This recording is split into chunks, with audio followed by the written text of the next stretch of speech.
I must break the silence. I must let everybody know the dangers that exist in this world and others. To start, this world is not the only world. There is another world that lays on top of it, sometimes under it. They intertwine around like snakes in mating, or snakes in battle. Some places, there are openings where worlds bleed through into each other. There is the world that you are familiar with, Earth, the one dominated by Homo sapiens and war, the one with rudimentary space travel and complex machinery for the purpose of entertainment. The other one is vastly different. It's not called Earth. Its name is unable to be expressed in human language. It's a place where reality is a strange, intangible thing, more able to be manipulated. Thoughts in the physical define one another and play off one another. The concepts intertwine like braided cords. The other world is overflowing with things extremely limited on Earth.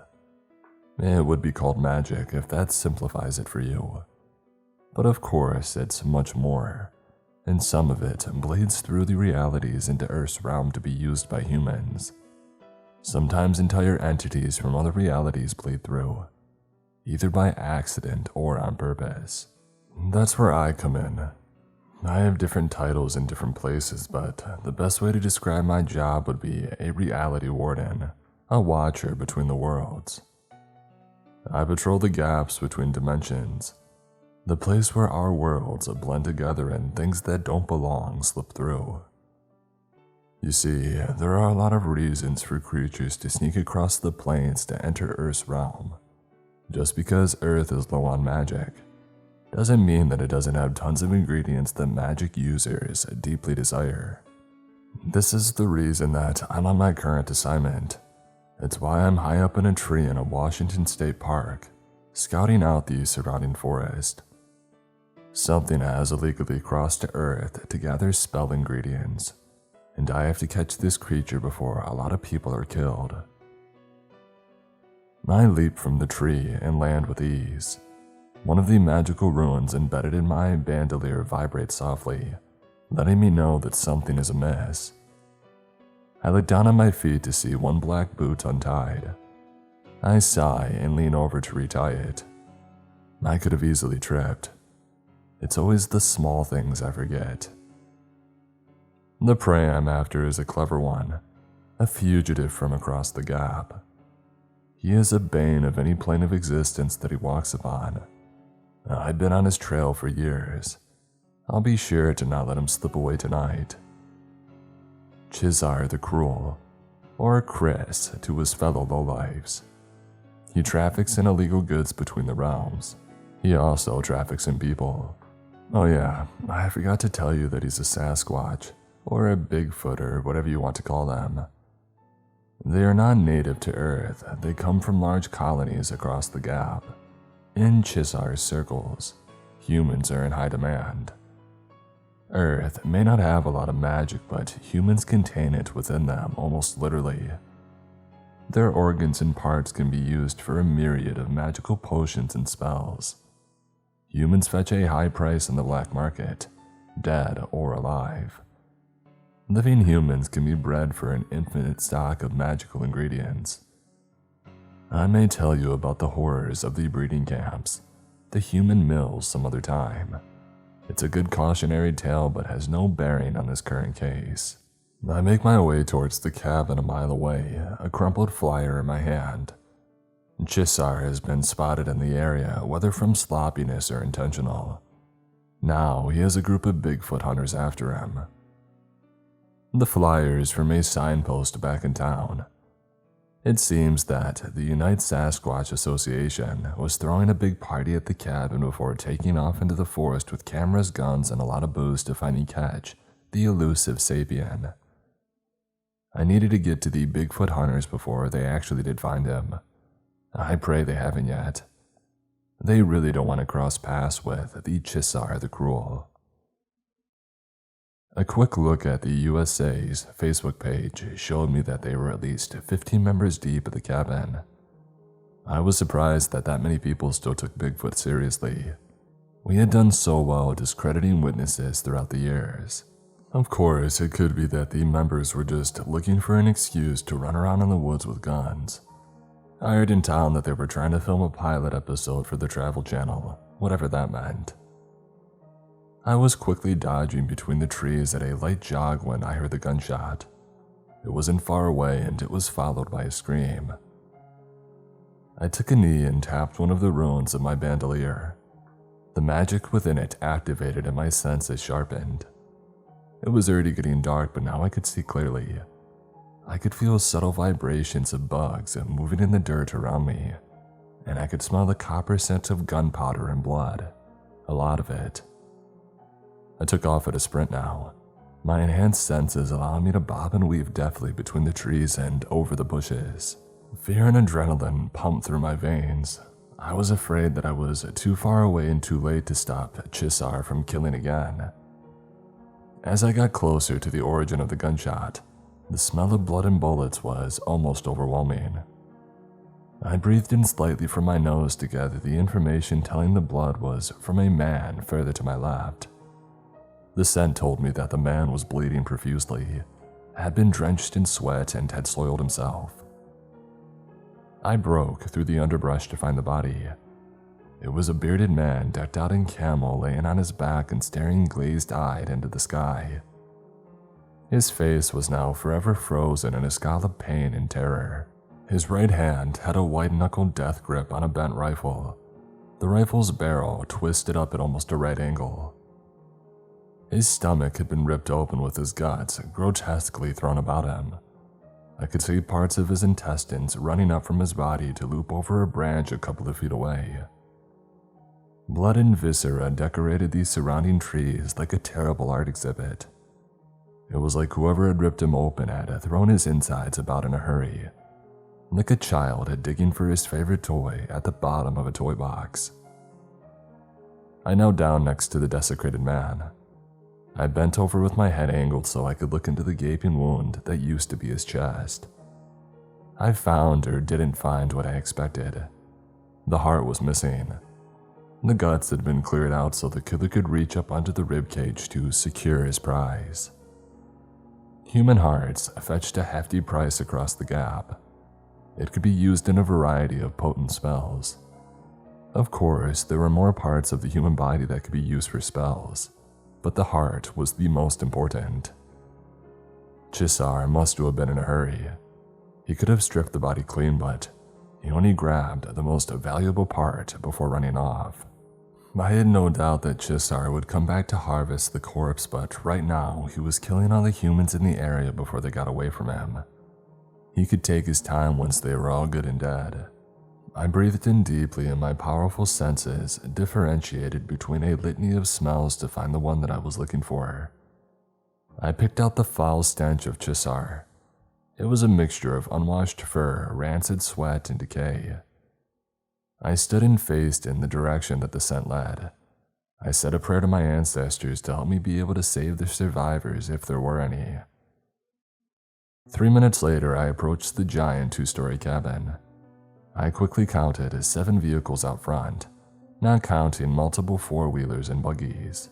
All of the tires on the vehicles had been flattened, and one car was missing a driver's side door, revealing a seat filled with a red pool of blood and mangled meat. I crouched low and began sneaking towards the door. I rubbed a rock ruin on my belt to activate a noise-dampening aura around me. One of my runes was already activated. It worked by taking the scent of the surrounding area and having my body magically produce the scent instead of my own natural smell. It was good camouflage, but the spell could be easily broken if somebody was aware of me or was mentally concentrating on me. The heavy wooden double doors that were the entrance to the cabin had been bashed open.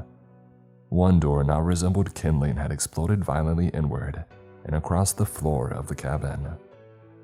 I stepped across the threshold carefully, trying not to crunch the wooden bits of glass underfoot. The giant common room was dark, but the scent of blood and bodily fluids was overpowering.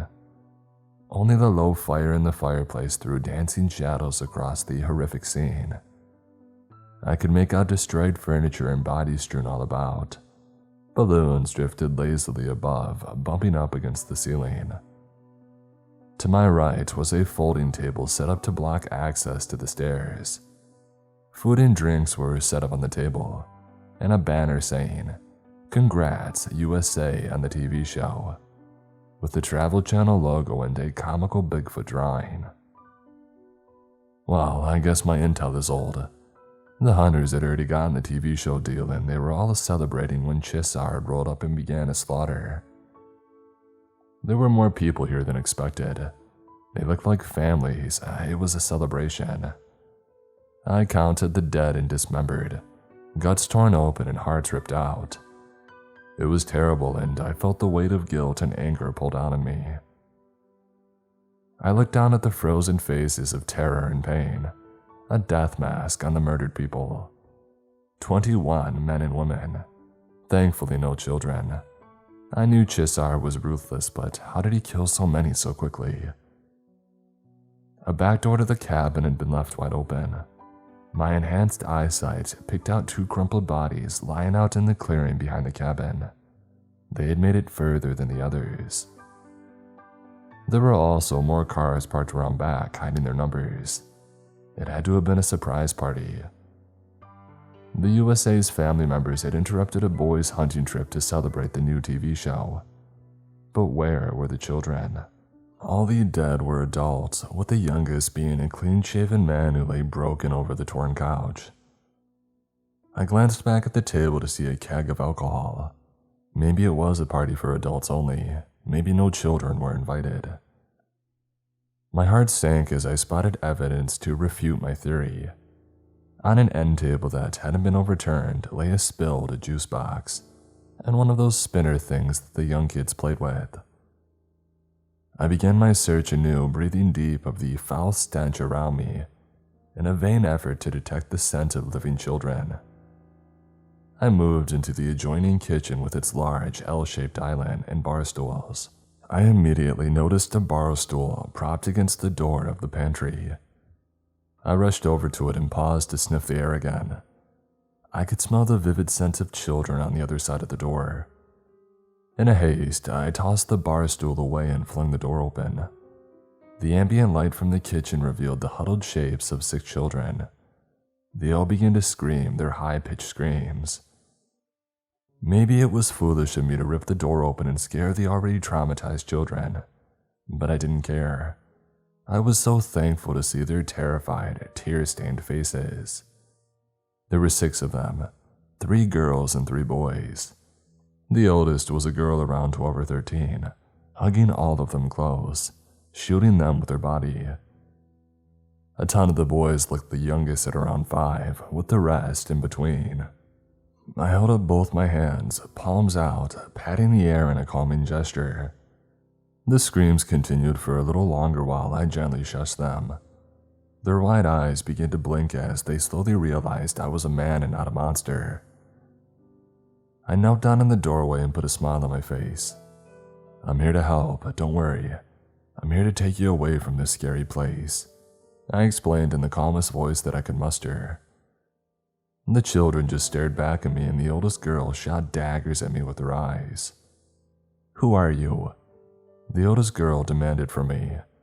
She was pretty with a face full of freckles, jet black hair tied into pigtails, and a red dress with white polka dots. She also wore white knee-high socks and shiny black shoes. Her attire seemed out of place to me, but I couldn't be called an expert on what the kids were wearing these days. "I'm a good guy. I was called to come help all of you get back home," I said. The children were unfazed and unconvinced. They just stared at me, huddled close together. The oldest scanned me up and down with distrust. "I'm here to stop the bad thing that scared all of you. I'm going to." I paused, trying to think of something convincing and reassuring. "I'm going to take it to Monster Joe where it can't hurt you," I finally said. "Are you a cop?" asked the smallest boy, pulling his thumb out of his mouth for just that instant. Yes, I smiled. Something like that. I offered a hand for them to take. But first, I'll make sure that all of you are somewhere safe. I could take them upstairs and set up magical wards to keep them safe. It would take time, but I needed to secure the survivors before I challenged Chisar. We're not going anywhere, said the oldest girl, interrupting my train of thought. We don't know you. We're going to wait until our parents come for us, she finished in a stern voice. I was impressed by her bravery. The other kids seemed to be in shock, but she had pushed through the fear to protect them and stand up for them. She held herself like she was just standing up to a teacher at school, and not at a life or death situation. I would have to handle her differently. Please understand me. My name is Lock, like a door lock, I said with another attempt at a calming smile. Mimicking the correct emotions had always been hard for me, but I had to try. I know your parents, or at least I know the leader of USA.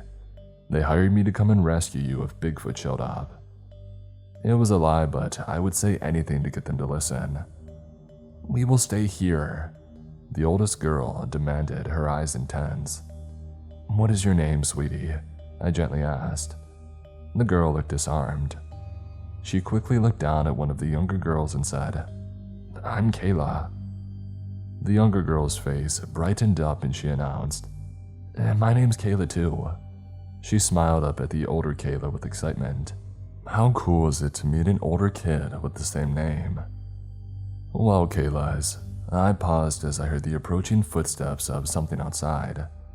Staying here while I make sure that everything is okay, I rushed, saying. I quickly closed the pantry door and placed a rune stone in front of it. The stone would magically mask the scent of the children. I spun around quickly to stalk to the middle of the living room, where I prepared for whatever was running towards the front door. I used my thumb on my right hand to rub the enchanted ring on my index finger. This woke up its potent magic to be on standby for use. All I had to do was say the right syllable to activate it. My left hand pulled out a long knife coated in a paralyzing toxin. All I had to do was nick Chisar to freeze him up for hours, and I could take him in alive if he let me. As the footsteps drew near, I realized that they were too quiet to be Chisar, and I caught the scent of a human. I quickly sheathed my knife behind me as the man crossed the doorway of the cabin. It was another bearded man in camo. His bald head and face were bleeding from multiple tiny cuts, and his eyes bulged wildly. He leveled his shotgun at me and he racked the slide, ejecting a perfectly good shell. He must have been running through the woods, and he was so scared he was double pumping his weapon.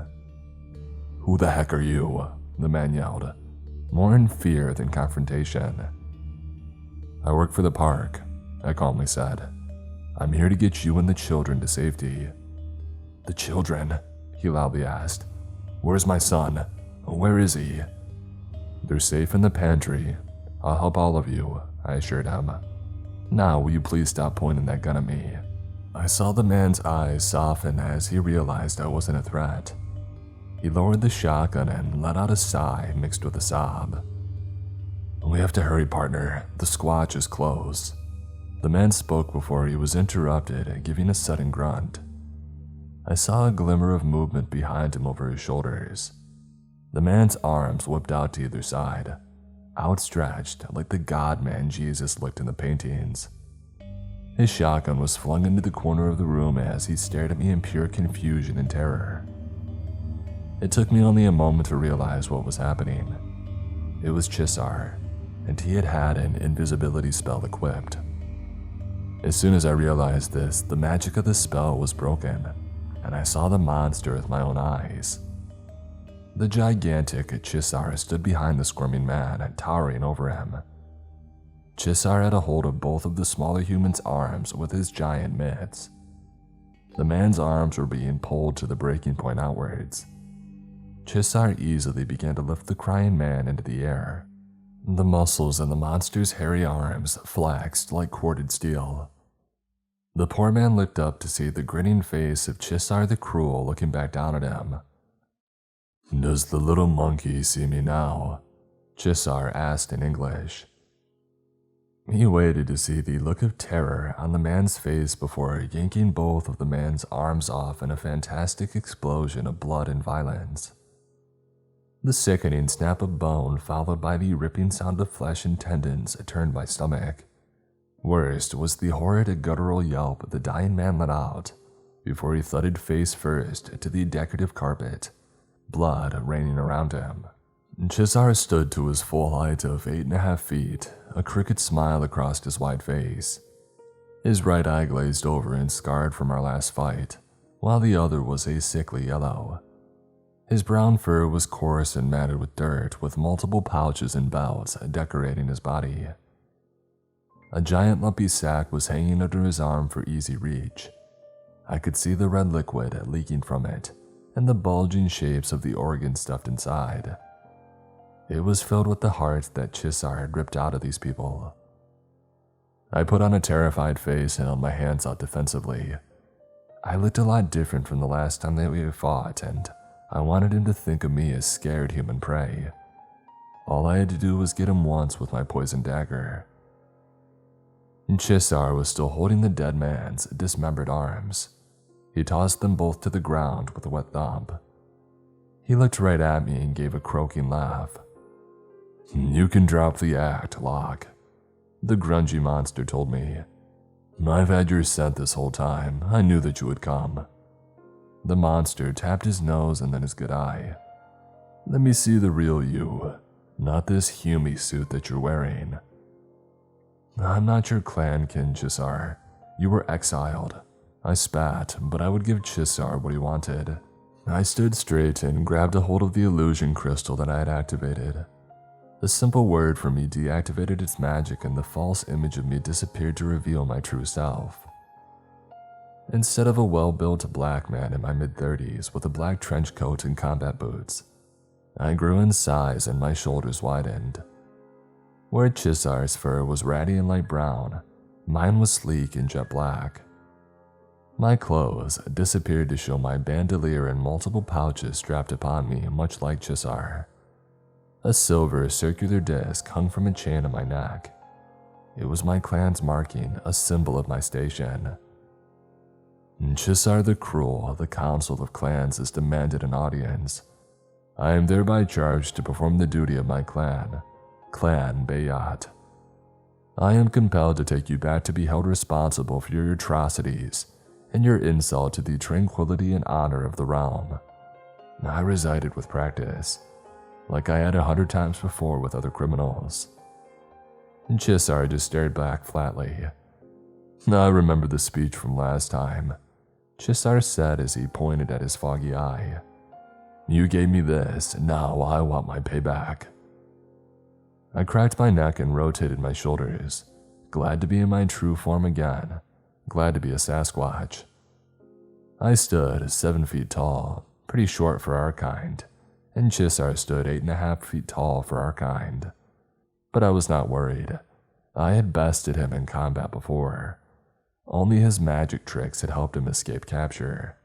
"Oh, Chis, you are always the fool," I taunted. "The council also sanctioned your killing if you resisted." I looked around at the mangled human bodies around me. "Truth is," I continued, "I had made up my mind to kill you a while ago. At least now I won't have to lie in my report about you fighting back." "I forgot you were such a Humy lover," Chisar growled back. "You are at a severe disadvantage this time." I heard the pantry door open up behind me and I half turned to see the polka dot Kayla approaching. "Get back, Kayla," I said, not taking my eye off of Chisar. "Loving Humies is your weakness," Chisar said before busting out in awful laughter. I turned to look fully at him, not understanding his sudden mirth, and that's when I heard the faint swish of my poison knife being pulled out of its sheath. An instant later, I felt the knife poking against my neck. An evil laughter echoed at Chisar's own laughter from over my shoulder. I suddenly got the scent of another Sasquatch, a female Sasquatch, and that's when I fully realized my mistake. The little girl was a Sasquatch in disguise, sent to control the children, like the Pied Piper from your human fairy tales. Chisar was never alone. He had a mate. I must go on patrol now. I have some things that I must check up on. I hope that you aren't angry that I intentionally keep my identity a secret until the end. I wanted to step you into my world slowly. I'll be back soon with the end of this case. Humans have been in the dark for too long. It's time for everybody to know the horrors out there preying upon you. It's hard for me to admit, but I had made a grave mistake. I had neglected to consider Chisar's on-again, off-again mating partner. I had allowed her to trick me as she posed as a human girl. I could have easily broken her illusion spell with only a second's suspicious look. My relief at finding a group of living children was so great that I never checked for deception spells like I had been trained. Only the protection of my ancestors that terrifying night keeps me breathing today. Laylith of Clan Tangara. She was in a prison camp the last time that I had run into Chisar, so I got used to him being alone, but the two had always been tight. They had a toxic relationship that turned deadly to anybody around them. Seems they only stopped fighting with each other when there were others to hunt. It was like they craved the act of inflicting pain. They amplified each other's vile nature. They pushed each other to kill. And now I was stuck between the two of them. Laylith was holding a poisoned knife to my throat, and the massively muscled Chisar blocked the door in front of me. I needed to activate the spell on the ring on my middle finger. If I could rub the front of it with my thumb, the potent magic would activate and time would freeze for everything but me. The spell was a specialty of my clan. The time freeze spell was only available to peacekeepers. It was powerful and extremely dangerous if not used correctly. Moving too fast without reciting the healing mantra in your head would cause all of your muscles to tear. My heart would be stopped during the spell. If I inhaled too deeply, my lungs would rupture.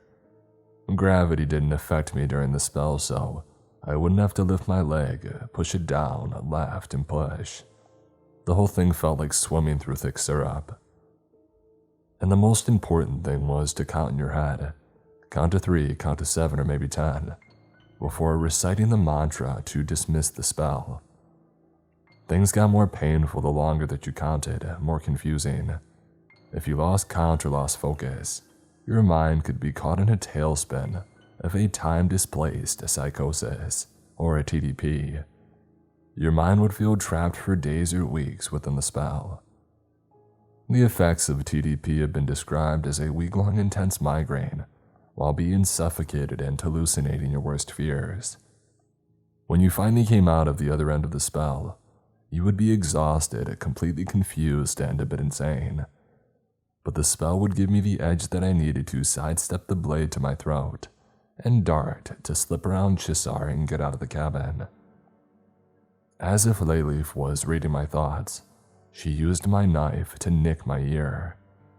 The paralyzing agent coating the knife worked fast and my whole body tightened up. I let out a groan as my chest contracted and I stiffened up like a board. My entire body buzzed like it was an electric current running through me. I would have toppled over like a toy soldier caught by a gust of wind, if not for Laylith steadying me at my feet. She let out a cackling laugh as she balanced me to stand on my own. My, Chiss, I always wanted a copperback to play with, one to take our time cutting up a bit by bit. She spoke in her shrill voice. She walked around into my field of view. She laughed again at my face, contorted into a toothy grimace from the poison. She was smaller than Chisar, about my height, but she was lankier and had longer fur. She was also obviously a female by her prominent curves and hips. Her fur was brown and braided in certain spots. Many bone necklaces were looped around her neck. One large ivory bone pierced her nose. But her face was narrow, cheeks sunken and eyes too close together to be considered attractive by my kind. Maybe she had been attractive when she was younger. Maybe she partook of every vice from both worlds. She walked over to Chisar and he bent down so that she could rub her face against his. She looped her long arm around his neck and turned to look at me languidly. Chisar sniffed at her and said, "Good to see you in your true form, baby. I can't stand the sight of humies." Layleaf reached down and grabbed the inside of Chisar's leg and watched him jump in surprise. "Maybe I can use the spell to look like a humie later for you to punish me." She cooed at Chisar with a seductive smile. I felt like I was going to puke.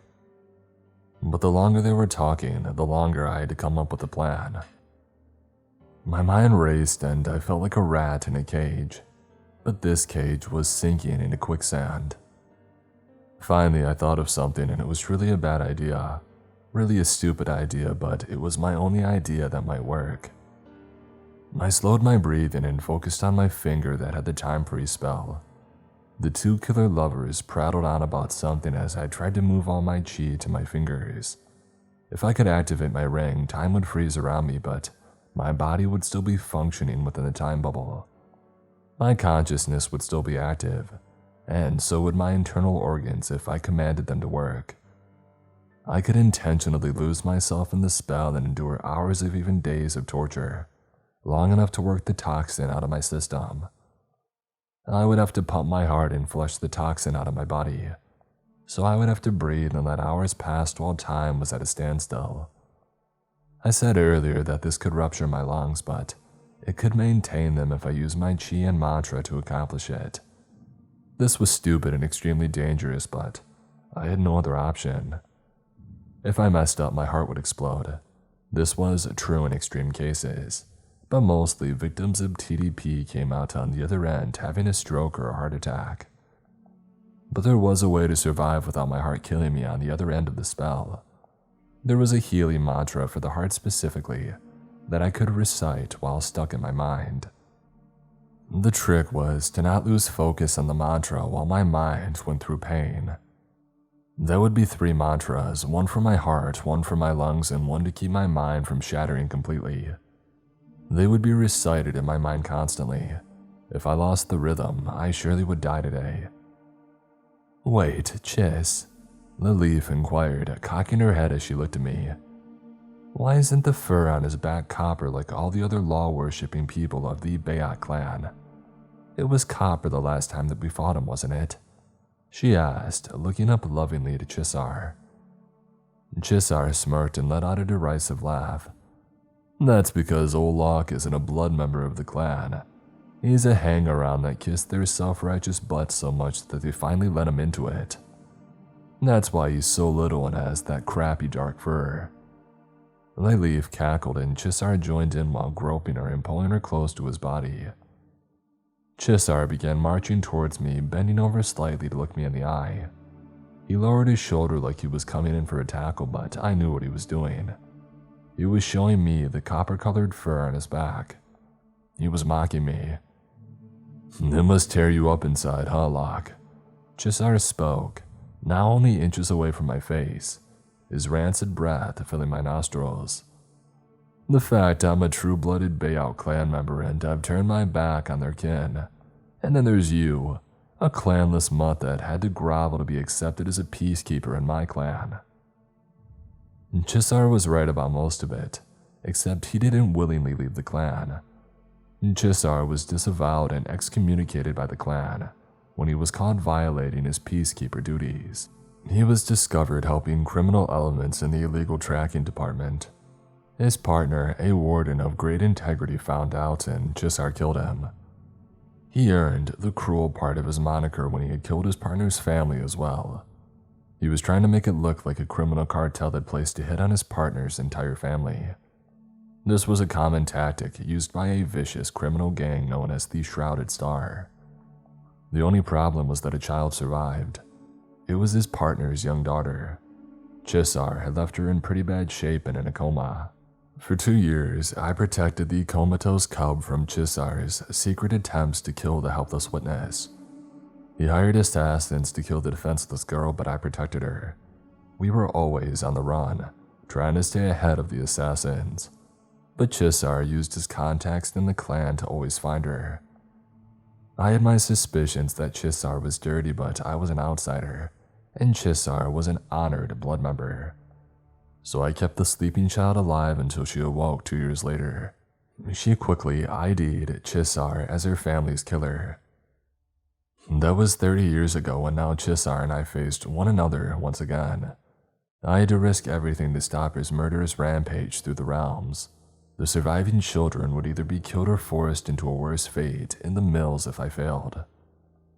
Chisar's ugly face was smiling at me when I activated the time spell with my finger. The hatred that I felt as I looked upon his scarred countenance could be the mental anchor that I needed to get through this spell with my mind intact. I know that I've introduced a lot of new concepts and information to you in only a short time, but please bear with me. I will try my hardest to interpret what happened to me during the time freeze. Later, I can break down the theoretical usage of magic and how it works, but for now, try to follow along as I give a crash course. I focused my chi on keeping my heart from rupturing. I pulled air in and out of my lungs by manually asserting myself. But the air around me was also frozen in time, so nothing fresh came in after 2 breaths. Thought and belief have a great effect on magic. Maybe you could call it faith. I had to believe that I was breathing air in my lungs by reciting the healing mantra in my mind, even though it felt like I was suffocating. Like Schrodinger's cat, I was dying and being kept alive at the same time. My existence was kept in balance by magic and my sheer force of will. It's hard to relate how long it felt like I was frozen, but it was terrible and seemed like an eternity. But as my mind began to hallucinate and my body screamed in panic, I focused on Chisar's ugly face. My hate would be my anchor. My mind began to dream, showing me the child Sasquatch waking up from her coma. I saw the tears in her eyes as she remembered the murder of her family. I had been around the cub's age when my family had also been murdered. I was left as an orphan without a clan just like her. I had pledged myself to the Bayat clan to be a peacekeeper, and they put me through it to earn my place. But finally I became a warden and I could help broken children. My whole life played back at me, but distorted and cruel, even though it had been cruel enough already. Finally, I came back to the point in my life where I opened the pantry in the cabin to find the human children hiding. But this time, all the children were dead, their bodies ripped to pieces. Kayla, or Lalif, stood atop the pile in human form. She was holding the head of the younger girl in her hands. The evil Kayla laughed the horrid laugh in Lalif's voice. The head of the younger girl, also named Kayla, opened her dead eyes to look at me. She spoke in a raspy voice. "Save us, Locke, like a door lock. Save us, Locke, like a door lock," as dark blood began spurting out of her mouth. The human child's head slowly transformed into Chisar's grinning face. I once again realized where I was, standing in the cabin surrounded by bodies. I stared at my hated enemy and realized that my body no longer had the tingling sensation of the paralyzing poison in my veins. The healing mantra repeated in my mind like a record on repeat. I felt confusion spin back up like a mental tornado that would pull me back into hallucinations and nightmares. I had to end the spell. I had to attack Chisar. I focused my mind to a sharp point and mentally commanded the mantra to end the time freeze. At the same time, I thrusted my right hand forward with all my might. When the spell ended, my fist moved faster than the speed of light to smash through Chisar's chest. An instant later, his blood and viscera exploded outwards, splattering the leaf behind him. Coming back to reality from being suspended in time for what seemed like a millennium had immediate and dire consequences on my body. I was no longer paralyzed, but my body might break down anyways from the shock. The clap of a sonic boom shattered all the windows in the cabin and threw both me and Chisar apart from each other. Chisar barreled into Lilith and they both tumbled out of the doorway into the yard as I launched back to smash into a dresser, exploding it into kindling. My head pounded and my heart raced as I let out an animalistic scream of pure pain and frustration. My right arm hung limply by my side, broken in multiple places. Training had taught me to be completely still when ending the time spell, but in my confusion I had lashed out, punching with momentum at a supersonic speed. This foolish move had shattered my arm. I fussed and screamed, my mind still thinking that I was trapped in time. I fumbled with a shaky left hand to put a small glass vial from my belt. I crushed it against my forehead and let the calming ointment run down my face. I breathed its crisp scent in, helping me focus my scattered mind. Now that my head was back on straight, it didn't mean my body was going to hold up. I was partially embedded into the thick wall directly behind me. I was crumpled up in a sitting position, my back throbbing, my arms screaming with agony. I could hear Lily freaking out in the yard. She was screaming and calling out to Chisar repeatedly. He must have looked like a mess. I couldn't help but smile in spite of my pain. "The hearts," I heard her ask. I heard more growling and mumbling from Chisar before she replied. "Yes, love, anything. Just stay with me while I prepare the spell. Stay with me." This was not good. Leif was going to use forbidden blood magic to heal Chisar. The human heart could be used for a very powerful healing spell. I focused on listening for sounds coming from the killers outside. I could hear Leif pulling Chisar deeper into the forest, probably looking for a safe place to perform her healing spell ritual.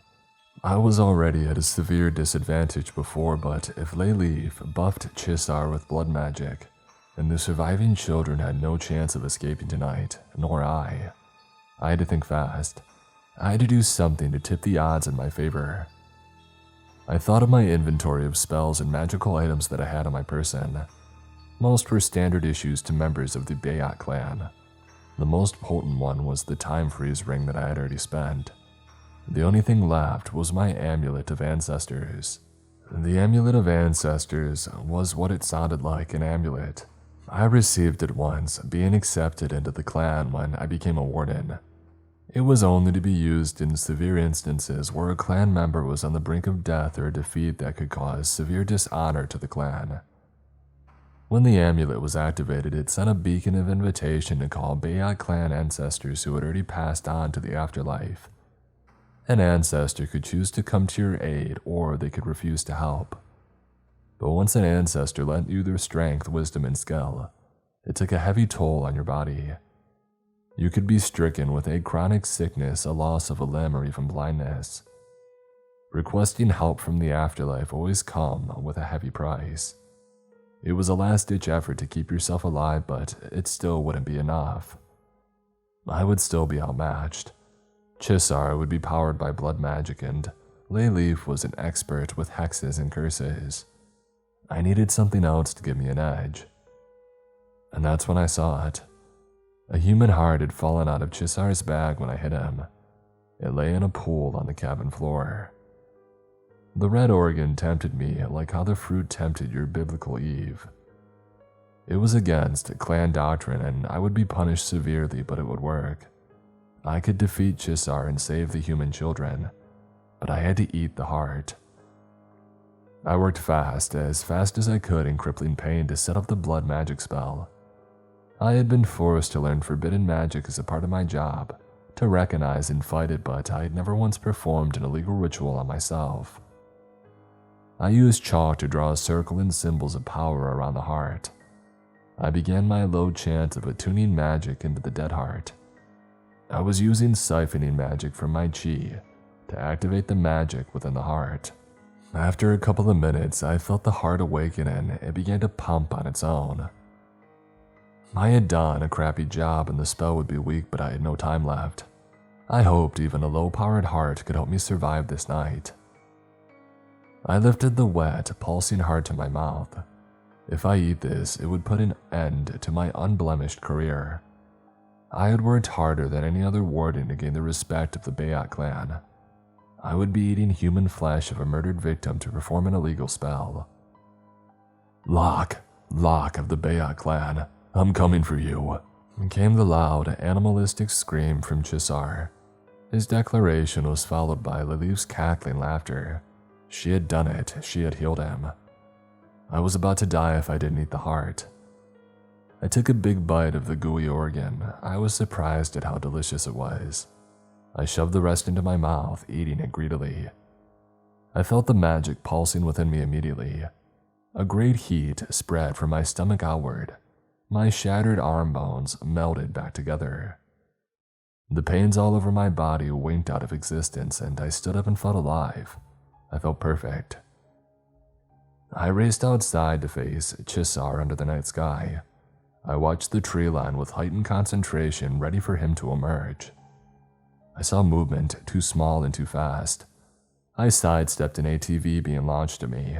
It smashed into a parked car behind me. How had Chisar done that? Had he thrown it? My question was answered as Chisar came bounding out of the tree line, his frame even more massive than before.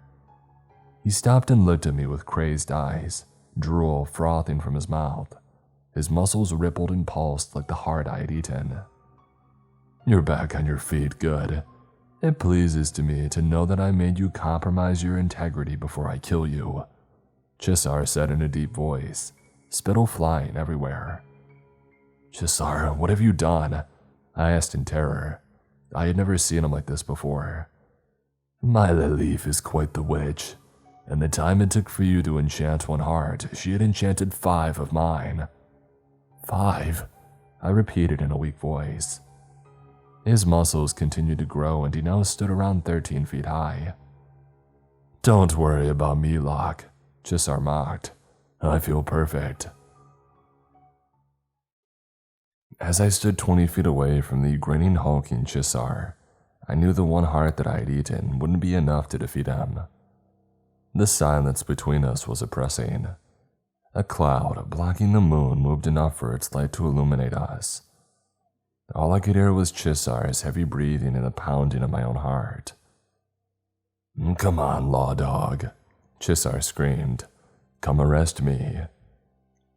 I remained as still as a statue, but this aggravated the rabid Chisar.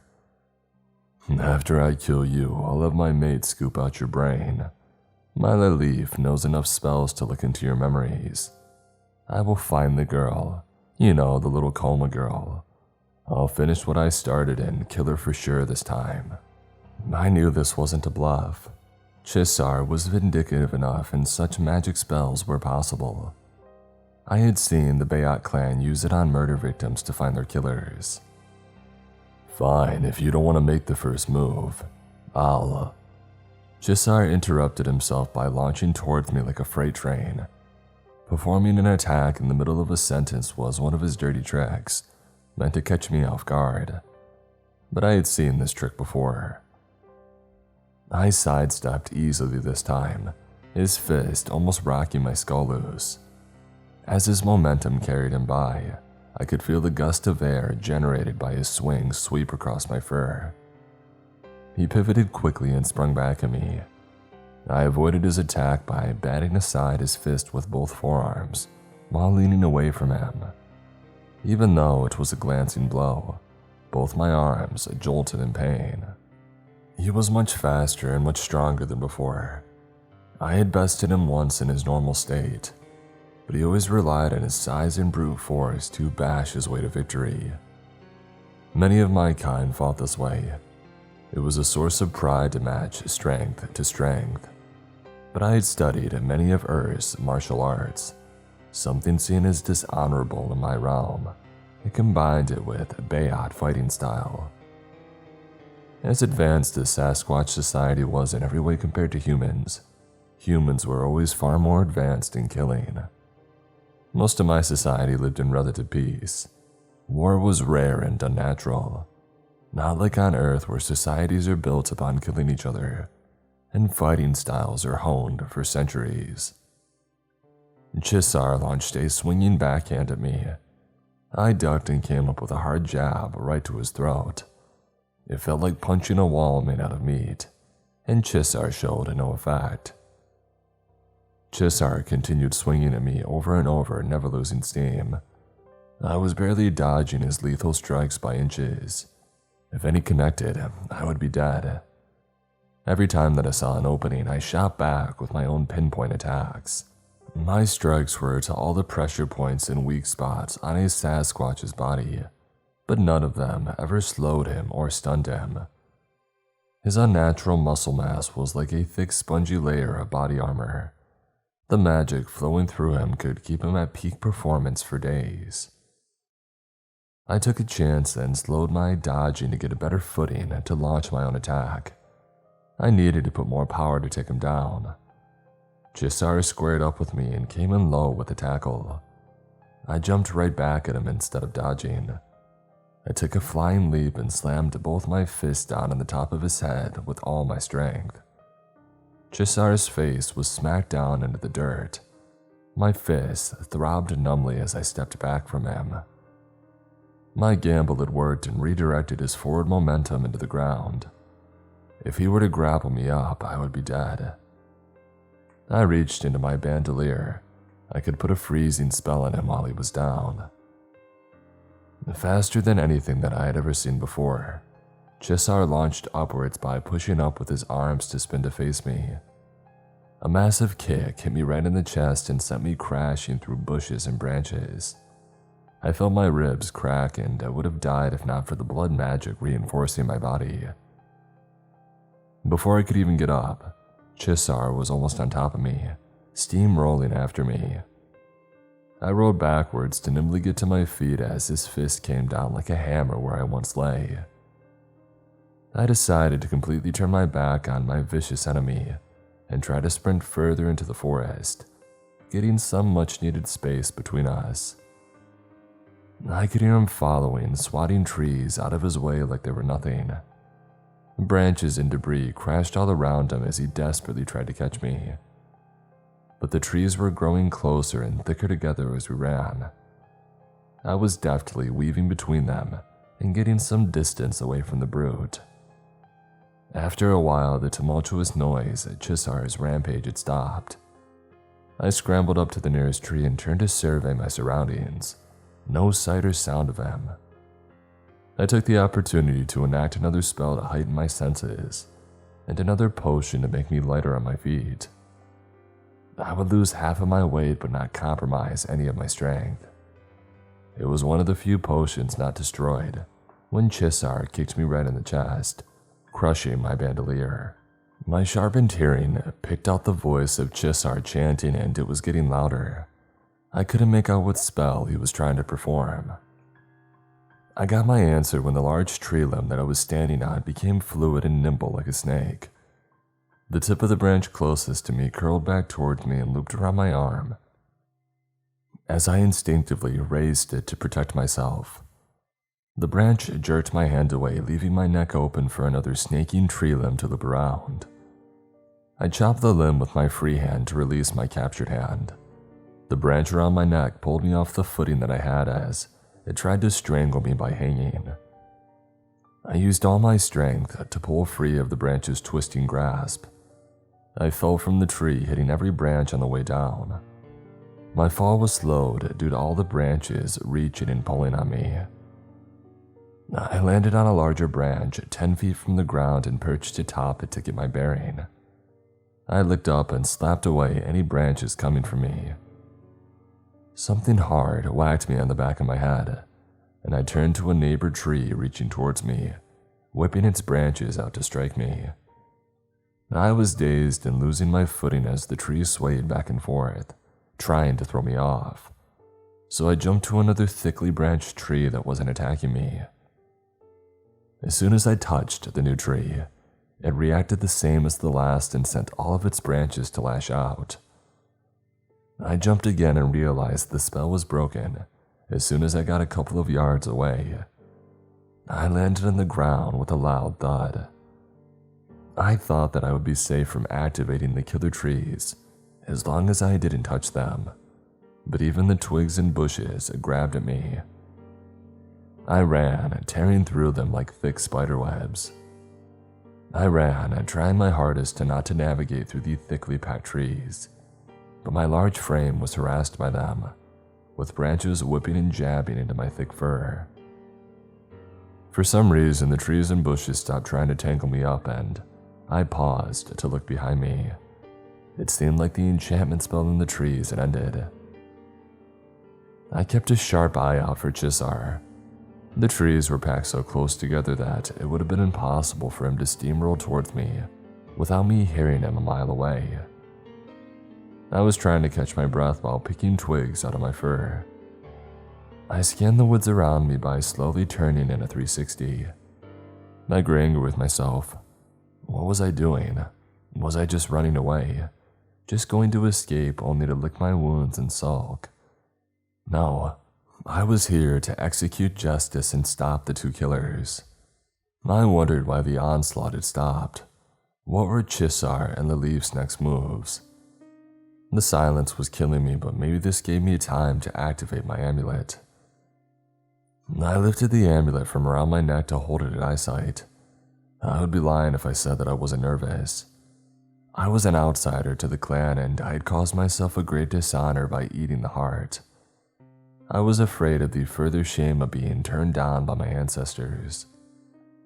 If word of my plea for help was ignored, I would lose all the credibility that I had worked for decades to build.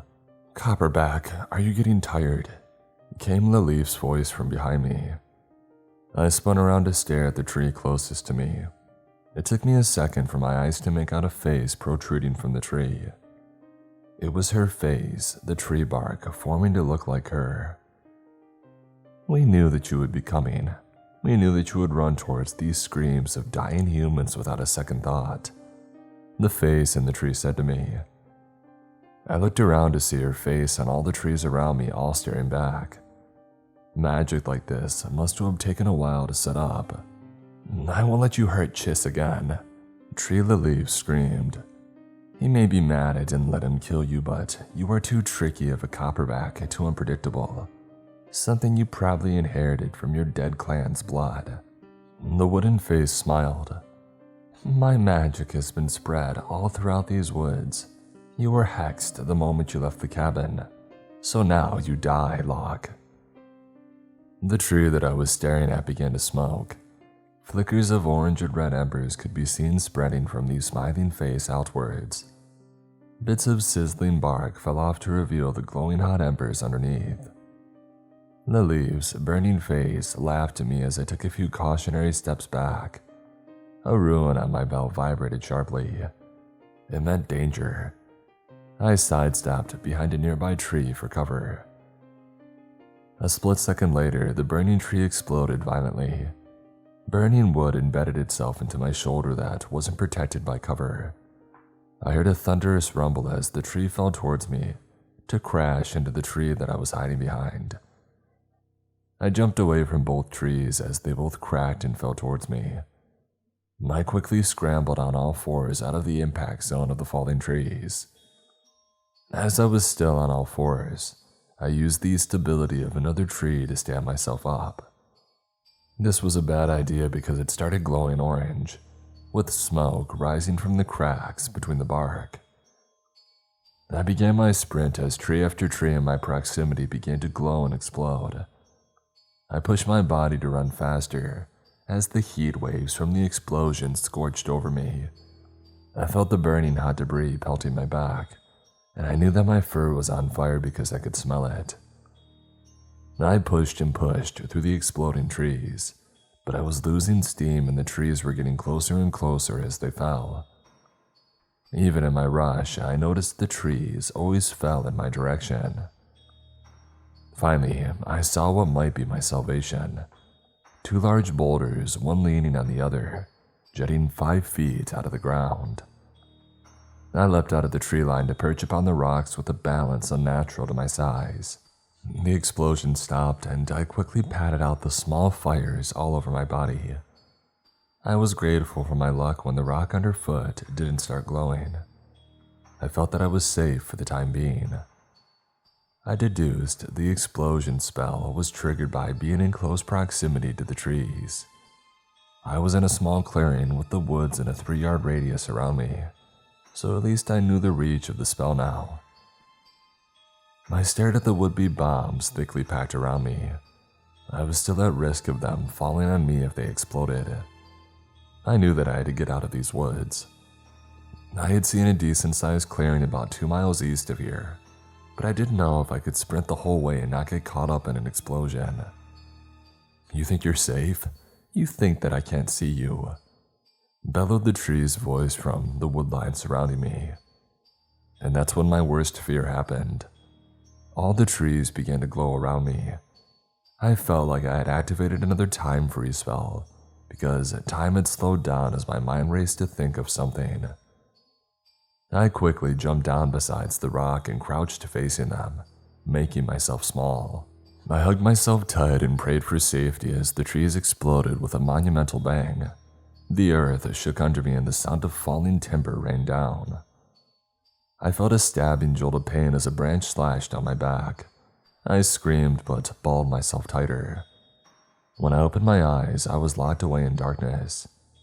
I was in a tomb of dead wood. Of course, they all fell down towards me, but the boulders propped them up enough to save me. So now I sat trapped and bleeding under a makeshift teepee of fallen trees. Barely any moonlight was visible through the limbs and branches, and I had just barely enough room to lift my head. The position that I was stuck in was horrible on my broken ribs. I tried to uncurl myself only to feel the tree branch jab into my new wound. I grabbed my amulet in both my hands. My back throbbed with pain and the dust clogged my eyes and nose. I had to use the amulet. Chisar and the leaf would be coming to finish me off. I rubbed the amulet and placed it to my forehead. I beseeched the help of my ancestors during these mortal trials. I repeated it over and over. At first, I thought that nobody would answer. I wasn't a clan blood member. Would the oldest, more traditional ancestors even recognize me as one of them? But the amulet began to vibrate and I heard a low hum in my ears, like a million tuning forks all at once. Suddenly, my confined space disappeared and I was in a spacious area of foggy gray. The floor under me felt like water but was solid enough to hold my weight. I looked around, trying to see anything but a thick fog. I was in the gray, a purgatory plane between the living and the dead, but it seemed that nobody was here to answer my cry for help. "Who is this black-furred imposter that cries out to us?" came a deep voice in the old tongue. A blinding light assailed me from a distance. It was so bright that I couldn't look directly at it. I could only see shadow outlines of figures standing together through squinted eyes. I racked my brain for the words to respond. We all had to learn the old tongue during training, but that was decades ago. I am Locke of the Bayat clan, first in my name. My old clan is all but gone. I have written the clan's doctrine on my heart and have been granted membership. I seek help in defeating an ex-clan member who has committed sacrilege to our tenets. Yeah, our blood children have granted you membership through your action and character, came another voice, but maybe it was in folly. You have within you the blood of a slain human. You have partaken of the forbidden magics to serve your selfish desires, with no thought of the dishonor that you bring all of us. No, I did it for the Lastly, the stray asks us to help him kill the blood member. Another voice interrupted. Even if he is a fallen blood member, he still has more favor than you and your tainted magic. At this, I said nothing. I didn't even want to argue my case. I was pissed. The old spirits were stuck in their ways and ancient prejudices. I should have let the dead stay dead. I calmly stood and tried to look into the blinding light. Then send me back. I know of my own integrity. If I die and you don't accept me, I will go into the void, knowing that my honor is clean.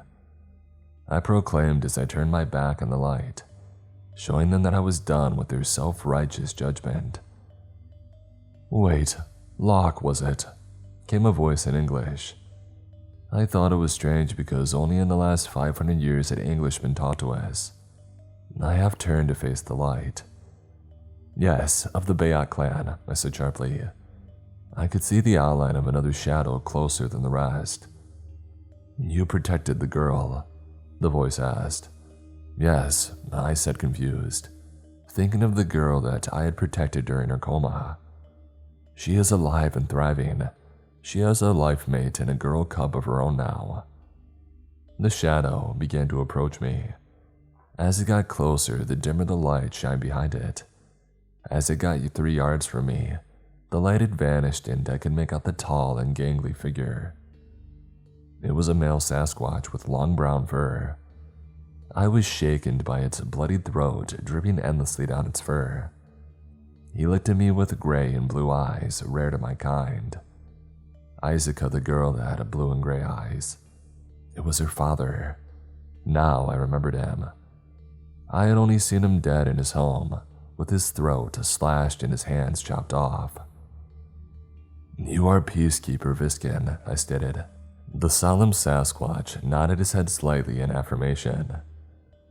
"It's Chisar," I told him.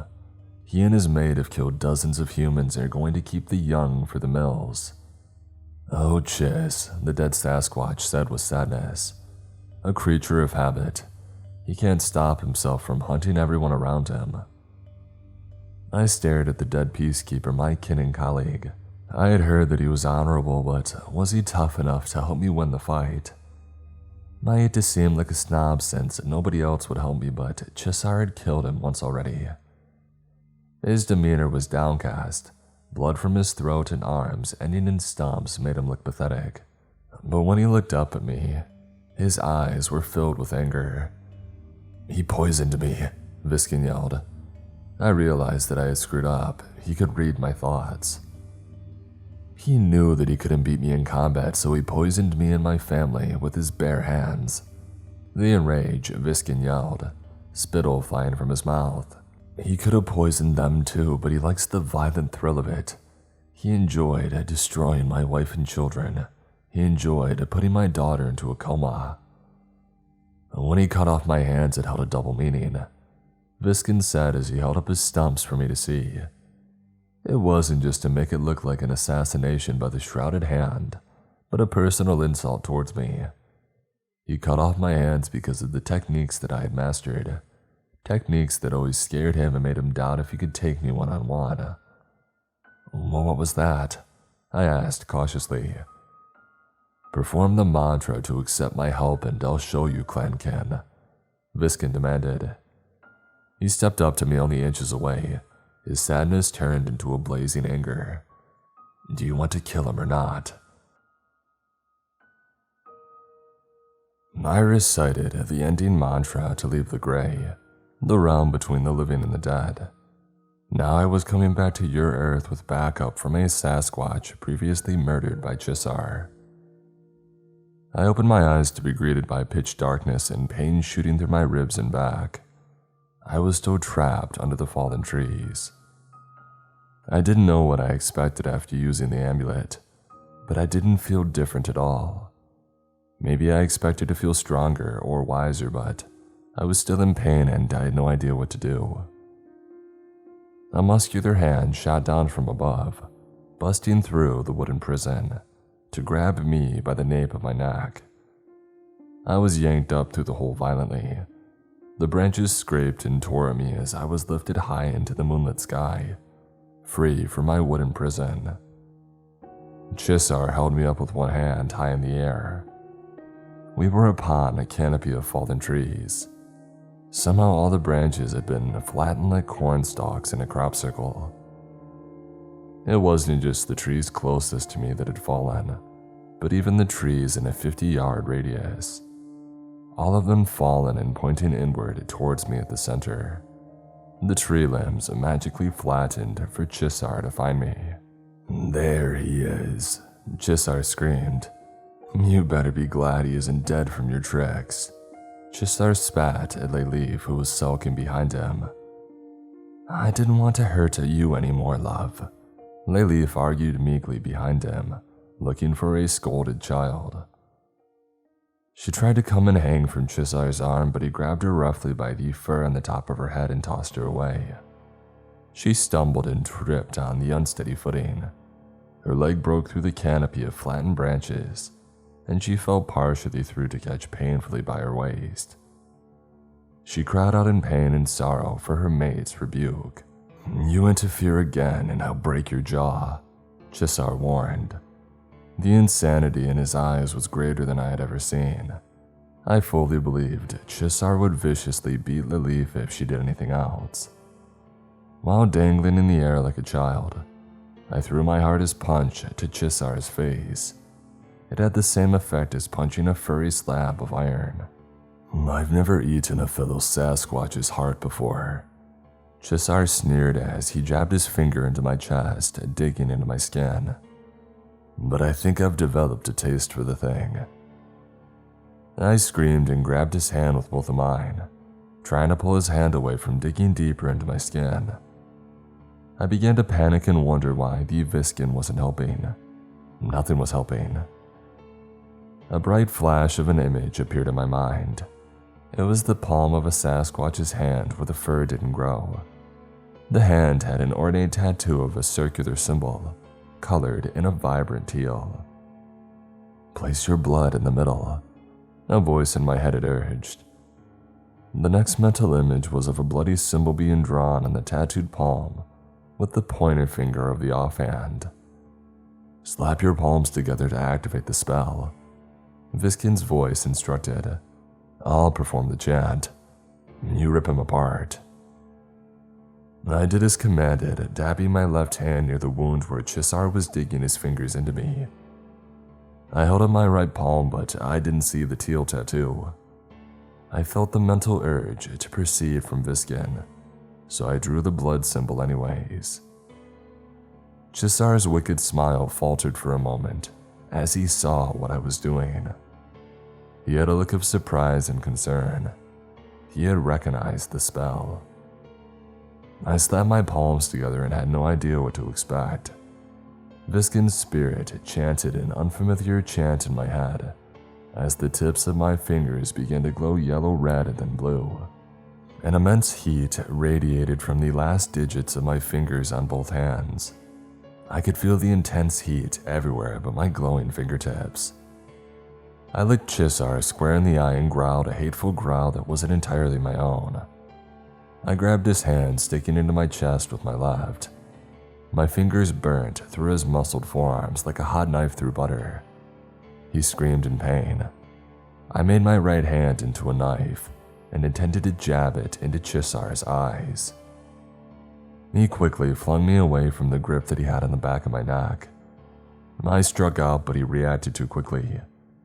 He tossed me so fast that my outstretched strike was just barely out of reach when I threw it. I flew high to land on a fallen log with the balance of a gymnast. My weight spell must have still been activated. I gritted my teeth as I prepared to launch back at him.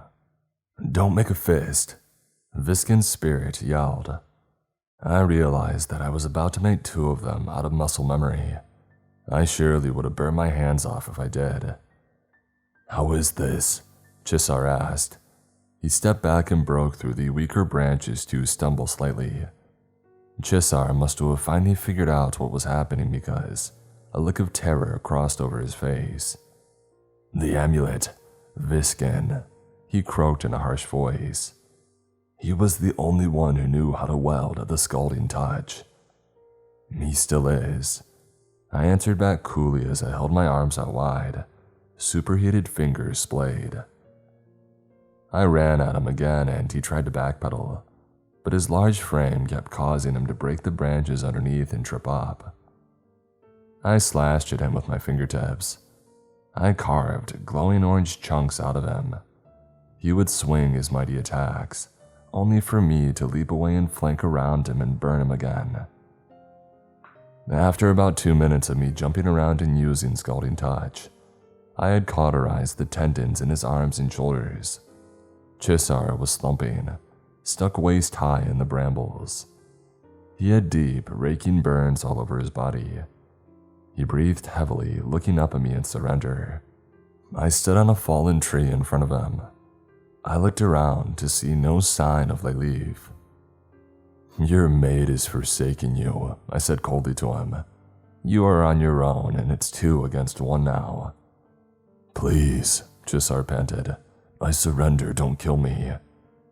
He was pathetic. The giant killer had been reduced to a sad, burnt lowlife. I felt a twinge of sadness for him. Maybe I would take him in to stand trial before the council. You didn't show me mercy. My mouth spoke on its own. My wife, my son, even my daughter. I screamed at him in Viskin's voice. Before I knew it, I had lunged forward to grab Chisar by the sides of his head. My fingers burned into him. He screamed, unable to lift his arms to defend himself. As I plunged both glowing thumbs into his eyes, bursting them on contact, he screamed and screamed as his head smoked, and I drove my fingers up into his brain. He went limp and I held him up burning, the top of his skull beginning to glow. It's over, Viskin. He's dead, I yelled out loud. Only then did I release the body to slump backwards, smoke coming out of his eye holes. Yes, it is done, Peacekeeper Locke, the vengeful spirit told me. I thank you for giving me back my honor. You never lost it, Viskin, I replied to the ghost in my head. Do you still require my assistance? Viskin asked. No, I don't think so. The leaf has probably already fled across the gap by now. It was an honor, Locke of Clan Bayat. Too bad we didn't get to work together in my past life, the voice said. And with that, Viskin fell silent, never to speak again. My fingers stopped glowing and I stood there looking at Chisar's dead body. I felt the pain and fatigue creep back up on me. Now that the adrenaline was out of my system, my body was punishing me. I had some minor pain dampening spells still on my belt. I had the time to perform them and then check on the kids, but this plan was discarded as soon as I heard the thrumming sound of 2 helicopters approaching. I looked up to see 2 black choppers buzz over the clearing, heading towards the house. I pushed myself to begin running after them. I didn't know who they were, but I wasn't taking any chances. There were humans on this side of the gap that helped the interdimensional trafficking. My body screamed at me as I pushed myself to run further, and then I got to the clearing around the cabin. I saw both the choppers hovering while dropping down zip lines. I was almost to the busted front doors when the first black-clad soldier hit the ground. He turned in time to see me backhand him off his feet and I darted inside. I skidded to the pantry and saw my ruined stone was still there. Good. It means they didn't run away and they're still inside. I could hear the clamor of soldiers calling out orders to each other. Before I knew it, my fingertips began to glow blue again. I didn't know how many armed men were out there, but I would kill them all if they made me. I had come too far to lose the kids now. A flashbang rolled in and I turned my head to the side.